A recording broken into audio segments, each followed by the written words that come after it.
Hello guys, kumusta pang muli sa inyong lahat. Ngayon po ay magtimpla po ako ng motorcycle.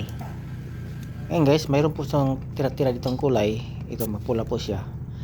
Haluan ko ng orange. I-adjust ko siya sa orange guys. Ayun, mapulang-pula siya kumpara doon sa orange. Direct loose din yan guys. Kaya lang para magamit ko, gamitin ko dito sa motor na to. Ayan guys, tuloy-tuloy lang hanggang makuha yung kulay. Maya-maya ipahid ko yan pag na-edikit ko na yung kulay guys. Ayan, medyo dikit na, arangan pa. Dagdagan pa natin guys hanggang makumpleto po natin yung kalahating litro order ng customer. Ayan guys, magamit ko yung kulay na yan, yung tira-tira ko sa jeep yan guys. Excess po ng jeep yan.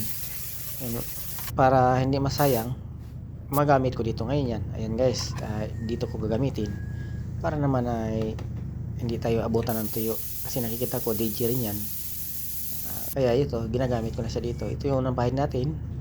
Alanganin pa ako guys, kulang pa ako sa orange na mabuhay. Dalawang orange kasi gamit ko dyan, yung ordinary orange saka yung buhay na orange, yung bright orange.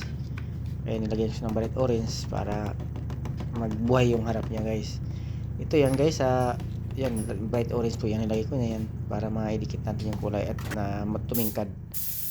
Yan guys, makikita natin ngayon yan kung okay na kulay. Yan guys, okay na po yung kulay natin. Pwede na natin ibigay sa customer yan. Maraming salamat po sa inyong lahat guys, sa patuloy na tumatangkilik ng aking mga upload tutorial video tungkol po sa pagtitimpla ng pintura. Muli, maraming salamat po sa inyong lahat. Saan mang panig man po kayo ng mundo, mag-ingat po kayong lahat.